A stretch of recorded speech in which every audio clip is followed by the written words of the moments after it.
नमस्कार दोस्तों, उत्मांस आईएएस नौकरी अड्डा में आपका स्वागत है। आज जो मेरा लेक्चर रहेगा इकोनॉमिक्स बजट पे रहेगा, यानी जो रिसेंटली बीजेपी की सरकार जो 2021-22 की जो बजट जो पेश किए हैं, तो यह जो बजट है 2021-22 का, यह वनडे एग्ज़ाम के लिए मस्टली है।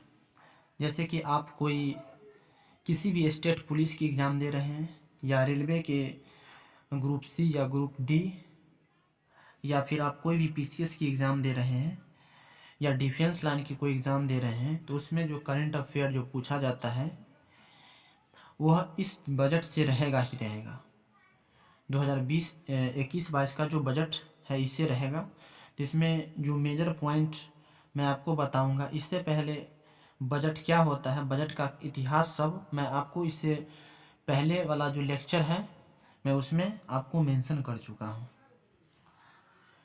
तो ये जो बजट है यह आज़ाद भारत का पहला आम बजट, ये जो भारत के जो आज़ाद हुआ था तब आज़ाद भारत का पहला जो आम बजट वह 26 नवंबर 1947 को पेश किया गया था। तभी से यह जो तभी से इसे प्रिंट करने की परंपरा स्टार्ट हुई। हालांकि इस बार यह परंपरा टूट गई। कहने का मतलब कि 2021 और 22 में जो बजट पेश हुआ है यह एक डिजिटल मोड का बजट था, कारण कोविड-19 की वजह से। लेकिन इससे पहले जितना भी भारत जब स्वतंत्र हुआ था 26 नवंबर 1947 में, जितना भी उस समय से लेकर अभी तक जितना भी बजट आया है, वित्तीय वार्षिक विवरण, यह सब आपका लिखित एक हार्ड कॉपी में। लेकिन इस बार निर्मला सीतारमण बैग में लेकर एक टैबलेट आई थी।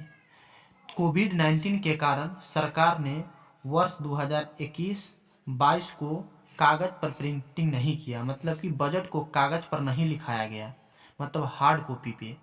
डिजिटल मोड में निर्मला सीतारमण लोकसभा में पेश की। बजट के इतिहास में यह पहली बार होगी जब इसकी छपाई नहीं होगी, यह पूरी तरह लैपटॉप पर होगा। इस बार 2021-22 में वित्त मंत्री निर्मला सीतारमण ने बही खाते के जगह पर टैबलेट लाल रंग के जो बैग में लेकर आई थी, और लाल रंग के बैग में ही बजट को लेकर आया जाता था, और अभी भी आए। लेकिन उसमें एक टैबलेट था, उसी में बजट का पूरा जो सम था, कितना कौन सी सेक्टर में देना है। बजट 2021-22 के कुछ फैक्ट देखेंगे। यह आज़ादी का 75वां वर्ष है। कहने का मतलब यह जो बजट है आज़ादी का 75वां बजट पेश किया गया है, और यह आज़ादी का यह 75वां साल भी है। भारत में गोवा का विलय 60 साल हो गया। कहने का मतलब कि गोवा जो है वह आज़ाद हुआ था पुर्तगालियों से 1510 में नहीं, भारत उसे जीत लिया था पुर्तगाली से, तो उसका 60 साल पूरा गया है। 1971 के भारत पाकिस्तान वॉर का 50 साल हो चुका है, जो एक बांग्लादेश बना था 21 में 2021 में 8वीं जनगणना होगी। कहने का मतलब कि भारत में जो जनगणना होगी, सेंसस होगी, यह 8वीं बार होगी। 10 साल पर होता है। 2011 में हुआ था, जिसकी जो टोटल 121 करोड़ आबादी था। और इस बार जो जनगणना होगा वह डिजिटल मोड में भी होगा। 2021 में भारत ब्रिक्स का सभापतित्व करेगा। कहने का मतलब कि ब्रिक्स का जो भी सम्मेलन होता है भारत में ही होगा। और 2021 में चंद्रयान 3 मिशन का भी वर्ष है। भारत चंद्रमा पर चंद्रयान 3 को लॉन्च करेगा। 2021 में इस बार हरिद्वार में महाकुंभ मेला भी लगेगा। तो यहाँ पर कुछ महत्वपूर्ण फैक्ट आपको ध्यान में रखना है। छोटे छोटे एग्जाम या वनडे एग्जाम के लिए यह आपका बहुत ही महत्वपूर्ण है। वित्त वर्ष का बजट 6 स्तंभों पर टिका है। कहने का सेंस यही हुआ कि जो 2021-22 में बीजेपी की गवर्नमेंट ने जो बजट पेश किया है वह 6 पिलर्स पे टिका हुआ है। कहने का सेंस कि 6 क्षेत्र में बजट को पेश किए हैं कि 6 क्षेत्र में, इस क्षेत्र में इतना पैसा, इस क्षेत्र में इतना पैसा, इस क्षेत्र में इतना पैसा हम क्या करेंगे, लगाएंगे, जो कि यहाँ पर आपको देख लेना है। पहला जो पिलर्स है वह स्वास्थ्य और कल्याण के क्षेत्र में, इसका साथियों एक एक करके एक्सप्लेन आपको नेक्स्ट स्लाइड में किया जाएगा। भौतिक और वित्तीय अवसंरचना क्या है यह आपको समझाया जाएगा। आकांक्षी भारत के लिए समावेशी विकास, यह आपका पिलर्स है, 6 पिलर्स है। क्वेश्चन आपको पूछ सकता है कि 2021-22 का जो बजट पेश हुआ है वह कितने स्तंभों पर टिका है, तो 6 स्तंभों पर, जिसमें स्वास्थ्य एवं कल्याण है, भौतिक वित्तीय अवसंरचना है, आकांक्षी भारत के लिए समावेशी विकास है। यह आपको आने वाले स्लाइड में एक एक कर आपको साथियों क्लियर हो जाएगा। 4th नंबर इसका जो पिलर है वह मानव पूंजी में नव जीवन का संचार करना, नवाचार, अनुसंधान और विकास करना, न्यूनतम सरकार और अधिकतम शासन करना। ये जो आपका जो हार्ड वर्ड सब है, टर्मिनोलॉजी जो है, इसका मैं एक एक करके आपको एक्सप्लेन करने का साथियों प्रयास करूंगा कि जो इसका 6 पिलर्स है उन 6 पिलर्स को। अब यहाँ पर देखिए कि ये जो 2021-22 का जो बजट आया था, इस राजकोषीय बजट का सिचुएशन क्या है। तो राजकोषीय जो बजट जो 2020-21 में जो था वह कितना था, तो 30.42 लाख करोड़ था। लेकिन इस बार के जो बजट में 2021-22 के बजट में राजकोषीय बजट कितना डाला गया है, वह डाला गया है 34.50 लाख करोड़। कहने का मतलब क्या हुआ कि यही हुआ कि इस बार सरकार देश के लिए कितना पैसा खर्च करेगी, कितना पैसा लगाएगी, तो वह कितना 34.50 लाख करोड़। कहने का मतलब कि 34.5 लाख करोड़ भारत में खर्च करेगा। लेकिन इससे पिछला वाला बजट में यहाँ पर आपको जो दिखाई दे रहा होगा वह 30.42 लाख करोड़। कहने का मतलब कि इस साल जो 2021-22 का जो बजट में वह आपका 4.5 लाख करोड़ का इंक्रीजिंग किया गया है। राजकोषीय घाटा जो डेफिसिट, फिजिकल जो डेफिसिट होती है वो हम देखते हैं। तो 2000 यहाँ पर 20 और 21 में जो राजकोषीय घाटा था वह 3.5% था। राजकोषीय घाटा क्या है साथियों, ये आपको जो जीएसटी में इसके बारे में पढ़ाया जाता है, तो इसका लेक्चर मैं दे चुका हूँ, आप उसे वहाँ से देख लीजिए। राजकोषीय घाटा कहने का मतलब कि सरकार को एक साल में कितना खर्च हुआ, कितना आमदनी हुआ। तो कहने का मतलब कि सरकार को 2020-21 में टोटल जो घाटा कितना हुआ, फिजिकल डेफिसिट कितना हुआ था, तो वह 3.5%। और 2021 और 22 में कितना होने वाला है राजकोषीय घाटा, तो वह 6.8% होने वाला है। ऐसा क्यों साथियों, ऐसा इसीलिए क्योंकि इस बार जो कोविड-19 की वजह से यह जो टारगेट बढ़ गया है।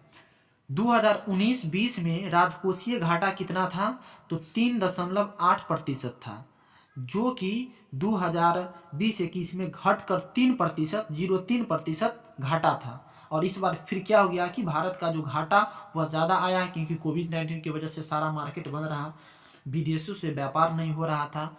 इसके आईएमपी पॉइंट्स भी हम देखेंगे कि भारत में आकस्मिकता निधि, कहने का मतलब कि इमरजेंसी फंड के लिए कितना 30,000 करोड़ रुपया ऑब्जर्व करके सरकार रखी है 2020-21 में। क्यों, क्योंकि 2020 में 500 करोड़ ही रुपया क्या किया गया था कि इमरजेंसी फंड के लिए रखा गया था। इस बार 30,000 करोड़ रखा गया है। इसका क्या कारण है, क्योंकि कोविड-19 की वजह से एक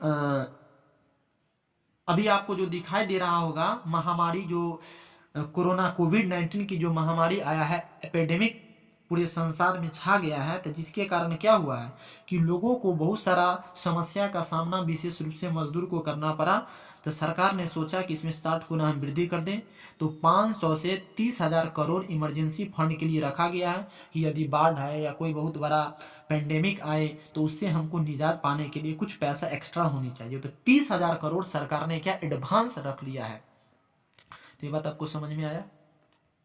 और यहाँ पर जो टैक्स में कुछ एक छूट दी गई है कि जो भी 75 साल के बुजुर्ग लोग हैं, जो वरिष्ठ लोग हैं, उनको जो पेंशन मिलता है उसके पेंशन में यार कोई भी कटौती नहीं की जाएगी, मतलब कि उसको कोई भी जो भी सर्विस चार्ज नहीं लिया जाएगा।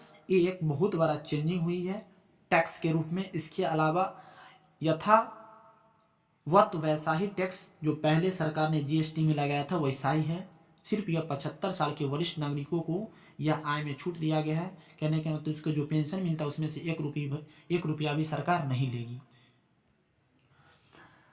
अब यहाँ पर साथियों, जैसा कि मैं आपको इसका जो पिलर जो हम बताने का कोशिश किया हूँ कि इसके जो 2021-22 का जो बजट 6 पिलर पर डिपेंडेंट है। तो पहला पिलर आपका स्वास्थ्य और कल्याण है।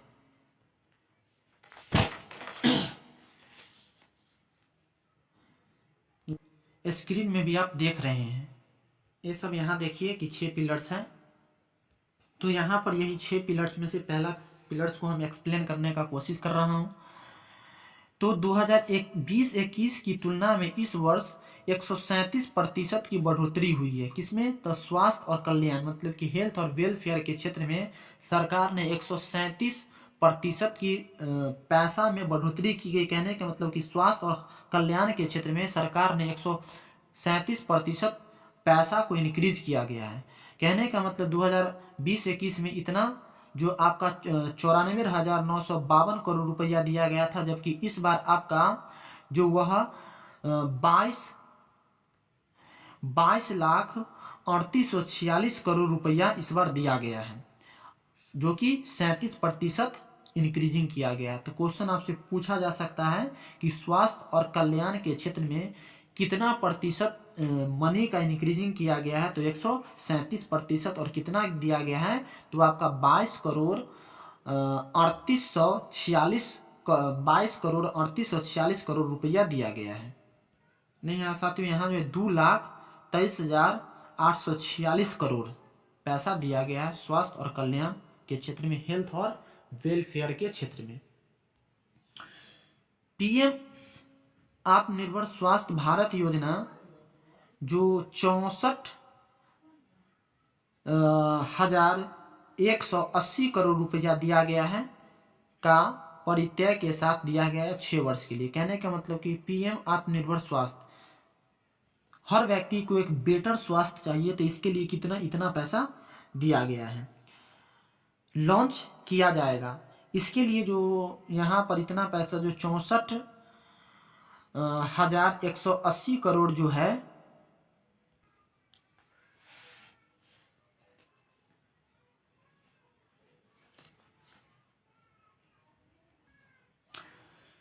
पोषण और जल आपूर्ति, संपूर्ण पोषण कार्य प्लस पोषण अभियान को एक मर्ज करके मिशन पोषण 0.2.0 स्टार्ट किया गया है। इससे पहले संपूर्ण पोषण एक भारत सरकार के हेल्थ के क्षेत्र में प्रोग्राम चलता था, और पोषण अभियान, इन दोनों को मर्ज करके इस बार मिशन पोषण 2.0 स्टार्ट कर दिया गया। क्वेश्चन पूछ सकता है कि संपूर्ण पोषण कार्यक्रम और पोषण अभियान को मर्ज करके इस बार बजट में किस पोषण मिशन के नाम से, तो मिशन पोषण 2.0 के नाम से लॉन्च किया गया है। वायु प्रदूषण निवारण हेतु 2217 करोड़ रुपया की राशि दी गई है। 10 लाख से अधिक जनसंख्या वाले क्षेत्र में वायु प्रदूषण निवारण हेतु ये पैसा खर्च किया जाएगा, जिस शहर में 10 लाख से एक्स्ट्रा जनसंख्या है।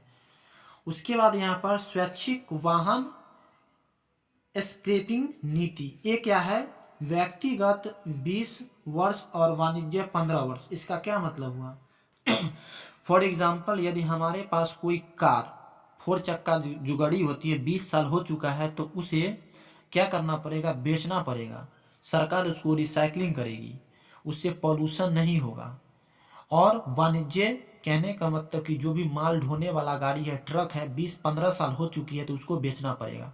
तो वही यहाँ पर स्वैच्छिक वाहन स्क्रैपिंग नीति के अंतर्गत 20 और 15 वर्ष के जितना भी गाड़ी है उसको टाटा बाय बाय करना पड़ेगा और एक नया आएगा, क्योंकि पॉल्यूशन बहुत सारा, और सही बात है कि इसमें रोजगार भी मिलेगा। अब यहाँ पर हम अवसंरचना के बारे में पढ़ेंगे, इंफ्रास्ट्रक्चर के बारे में। अवसंरचना के अंतर्गत 110 लाख करोड़ मूल्य की लागत से 270 परियोजनाएं पूरी की जाएगी। इंफ्रास्ट्रक्चर मैं आपको समझाने का प्रयास करता हूं, जैसे कि पुलिया को बड़े बड़े बनाना, रोड को बनाना, उसके बाद बिल्डिंग को बनाना, ये सब इंफ्रास्ट्रक्चर के अंतर्गत आता है। ठीक है ना। तो इनमें 270 परियोजना को 110 लाख करोड़ की लागत से बनाया जाएगा। अवसंरचना के क्षेत्र में निवेश को बढ़ावा दिया जाएगा। अवसंरचना हेतु दीर्घकालीन ऋण वित्तीय पोषण अपेक्षित है, जिसके लिए विकास वित्तीय संस्थान की स्थापना किया जाएगा। DFI ने 3 वर्ष में 5 लाख करोड़ रुपया का उधारी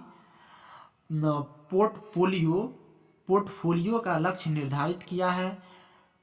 DFI डेवलपमेंट फाइनेंस इंफ्रास्ट्रक्चर होता है। वही आपको, जैसा कि मैं यहाँ पर अवसंरचना के बारे में, यहाँ पर जो आपका होगा डेवलपमेंट फाइनेंस इंफ्रास्ट्रक्चर, कहने का मतलब विदेशी कंपनी यहाँ पर आके भारत के नए नए जो बड़े बड़े जो पुल हैं, सड़क है, उसमें पैसा लगाएंगे। तो उसमें क्या होगा कि भारत के मजदूरों को भी मजदूरी मिलेगा काम करने का, उसमें टैक्स भी सरकार को विदेशी कंपनी देगा। तो इस तरह से कुछ ना कुछ लाभ होगा ही। फिर यहाँ पर है पूंजीगत बजट, यानी पूंजी लगाना। सरकार का खर्च 5.54 लाख करोड़ नया काम करेगा। कहने का मतलब कि इस बार जो है सरकार बजट में इतना पैसा खर्च करने का अनुमान रखा है। और नया काम कितना पैसा खर्च करके किया जाएगा, तो 5.54 लाख करोड़ का एक नया काम होगा। जो बाद में बचा, जो पहले वाला है, वो चलेगा। सड़क और राजमार्ग के बारे में, मार्च 2020 तक अंतर्राष्ट्रीय राजमार्ग गलियारों को 21,000 किलोमीटर तक पूर्ण करना है। 2022 तक 1.03 लाख करोड़ रुपया के निवेश से तमिलनाडु राज्य में 3500 किलोमीटर राष्ट्रीय राजमार्ग का निर्माण होगा। कहने का मतलब कि नेशनल हाईवे का निर्माण तमिलनाडु में वह 3500 किलोमीटर 1.03 लाख करोड़ की लागत से होगा। 65,000 करोड़ के निवेश से केरल राज्य में 1100 किलोमीटर नेशनल हाईवे का निर्माण किया जाएगा। 25,000 करोड़ की निवेश से पश्चिमी बंगाल में 675 किलोमीटर नेशनल हाईवे का निर्माण किया जाएगा। तो ये सब डेटा आप थोड़ा ध्यान से देखिए। फिर यहाँ पर वैक्सीन के क्षेत्र में कोरोना वायरस के चलते नीमोकोल वैक्सीन भारत में निर्मित उत्पादन है। यहाँ जो है नीमोकोल जो वैक्सीन है बच्चा के लिए दिया गया है। वर्तमान में 5 राज्यों तक सीमित है। नीमोकोल को पूरे राष्ट्र में लागू किया जाएगा। अभी तो यहाँ पर नीमोकोल जो वैक्सीन है बालक के लिए, वह सिर्फ ओनली 5 राज्य में, लेकिन इसको भारत के 28 जो राज्य है फुल और केंद्र शासित सभी में इसको लागू कर दिया जाएगा।